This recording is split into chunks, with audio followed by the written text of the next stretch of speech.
So we're going to look at some videos that have been posted by a YouTube user, Aaron Buford, who has done some AI upscales on a whole bunch of drum corps shows before we had HD, Blu-ray, or whatever streaming releases. Everything was low resolution, 3x4 format, VHS usually. And this is really nice stuff. I hope it sticks around for a while and we don't have a bunch of copyright claims. But, DCI should really appreciate this kind of archival because there's really no other way to see these old shows. The VHS tapes don't last.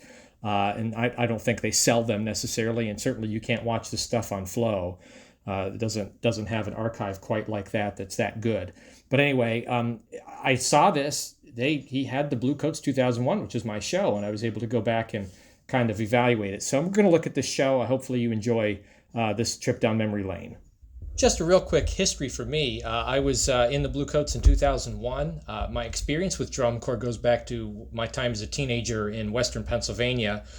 We had a competitive field band, Scholastic Field Band, and we knew drum corps. We were fans. We would go to drum corps shows. I had friends that were in drum corps. I had a friend that was in the cadets at the time in the early 90s, which was a world championship kind of era for them. We loved drum corps. We knew the shows. We knew how our experience in field band related to drum corps and its influences on what we did. When I was around 16, I actually went out with a couple friends to the Bluecoats and went to the initial camp, and I loved it. They did not. They decided not to return. I did not have means, as a 16-year-old to go back, but they were interested in me as a player, and it's something I wanted to do, but I wasn't self-sufficient, so I couldn't do it at that time.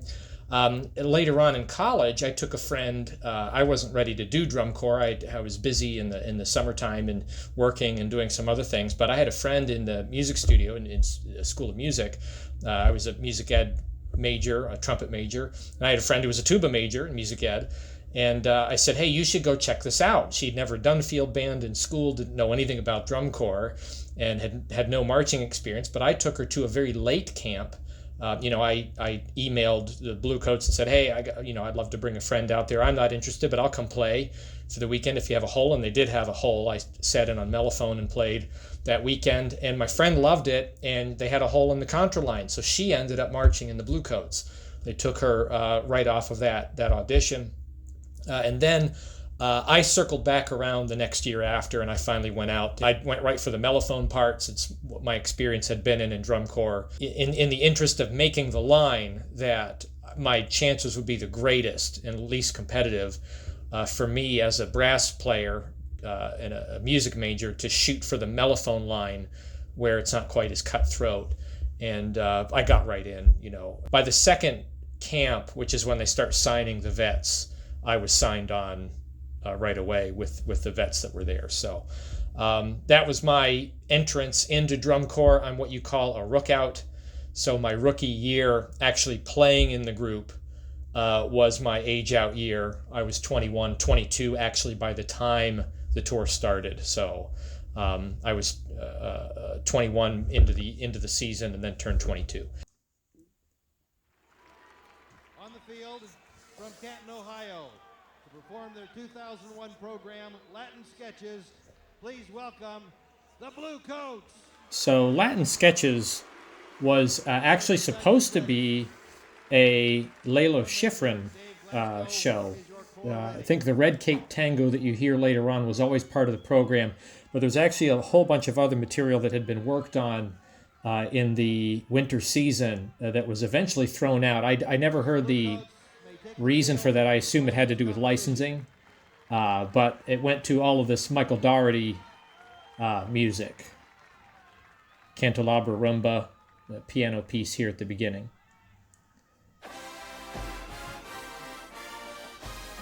This drum corps was extremely loud. This was a very, very loud horn line, and they knew it.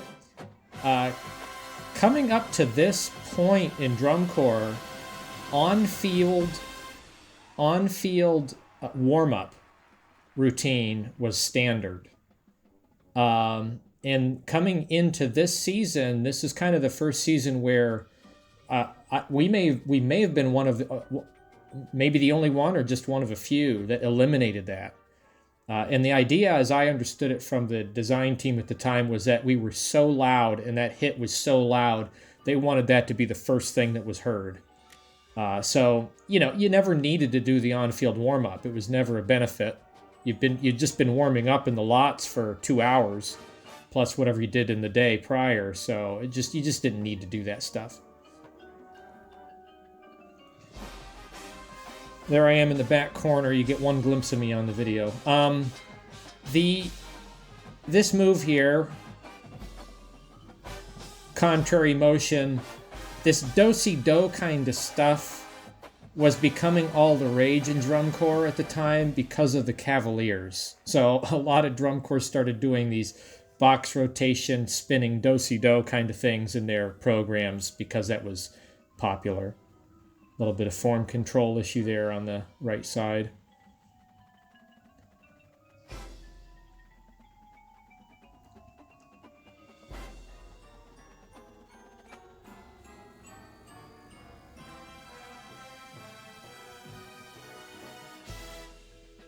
So I gotta say, this show is probably the least cute show the Bluecoats have ever done. There is nothing cute in this show. This is the cutest thing they do. It's a very senior corps moment. It's Jake Ball there playing the soprano solo. Young, he was super young at that time. It's just not cute. Everything is kind of serious and in your face. You get that senior corps moment that people appreciate from the DCA sort of circuit, company front Latin jazz kind of thing. But it's nothing. There's nothing cute about this show. It's just serious all the time. And that leads me to a theory I have. If you jump ahead a handful of years, 2009 I think it was, the Bluecoats fielded a show, Criminal, which was significantly more difficult than anything in this show all over. In fact, I think that was a year where one night, kind of the shot heard around the drum corps world, the Bluecoats actually beat the Cavaliers and the Blue Devils at the same time one night on that show. Yet they ended up in 7th place, only just a notch off of where this drum corps was in terms of placement and score. And the music and the visual and everything about the show was considerably more difficult than this program, yet it still scored the same area. And I theorize that had to do with the cuteness factor. Everything about Criminal was cute. It was nonstop cute. It was cute, constant cute, all the time cute. And I think cuteness is a liability. If you look at drum corps that are, there's a fun mellophone line.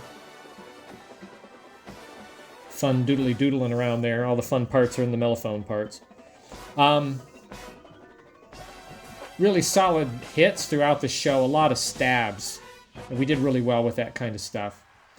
But anyway, back to cuteness. I theorize that cuteness is a liability. When you look at drum corps that are looking to kind of break out, I think one of the big pitfalls that design teams run into is being cute while being excellent.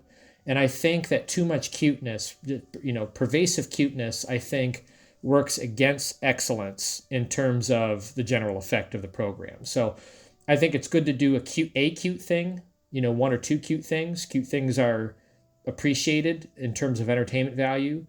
But I think in terms of general effect, you have a greater general effect if you have a serious program. And you can kind of test my theory out on shows that you've seen before. Obviously, you look at Madison Scouts, who are always, very excellent, kind of in your face, but always very cute, and that was always a liability. Carolina Crown, as they were trying to break out, there was a lot of cuteness in those shows, and even though they were excellent, it was hard to break out on that GE, category because of that. Nothing cute in this show. This show is not cute. This is all very serious, very solemn. In terms of the difficulty, as I'm saying, it's not very hard. I think it was a Roger Ingram quote. He's a great soloist in this, by the way, and this will kind of play into this thing that Ingram said. He's a high-note trumpet player, but I heard him mention that he was explaining you have, the notes that are in the ledger lines below the staff, that's the low register. And you have the notes that are in the ledger lines above the staff, that's the high register. He said, and then you have the notes that are within the staff, and that's the cash register. And he was making the point that for all of the hay that's made about playing high notes, screaming high trumpet playing, the reality is that you make your money playing inside the staff. And this show really trades its currency playing inside the staff, right? Everything is within accessible ranges. There's not really screaming parts. The visuals are very accessible. It's not extremely complicated. There's not a lot of risk in this show, but it is very serious. And because it is serious, the general effect goes a long, long way. And I don't want to say this show is easy. It's a Division I world-class caliber show, middle of the pack kind of show, but it was very well appreciated in its time.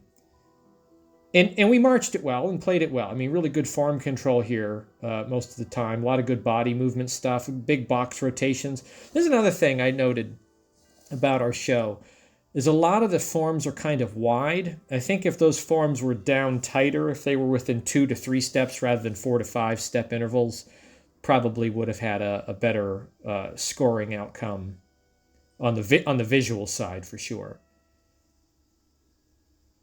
A lot of dependence on solos, really, really great solos. Again, in that cash register, they're not playing really high stuff. They're just playing really clean, well played, well balanced, emotive material.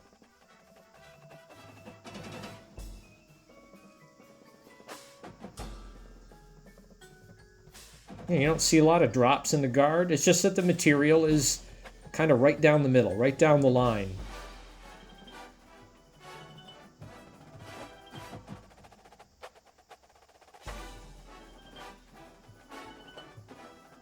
A lot of good dynamic control. They really beat on the horn line about phrasing and dynamics that year. And our horn line did very well. I think it was the mid-season. We actually were a 4th place brass line down in San Antonio. We felt a little lower than that by the time we got to finals, but we certainly got our credit for playing well. I think we beat the cadets even in a sub-caption one night. It was a music ensemble sub-caption. Kind of took people by surprise.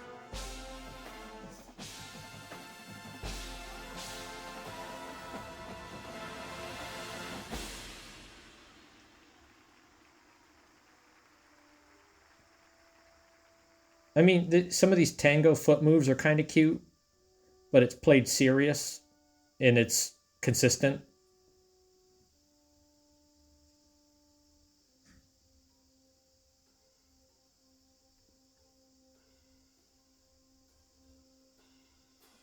Cymbal line, don't see cymbal lines much anymore.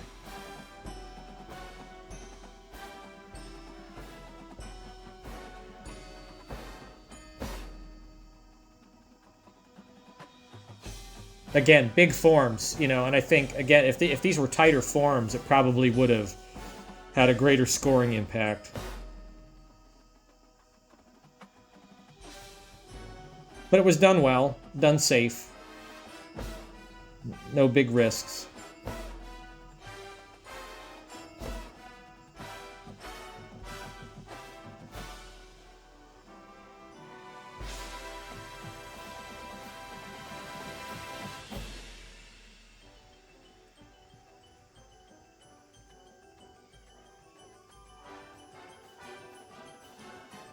Good pinwheel stuff going on there.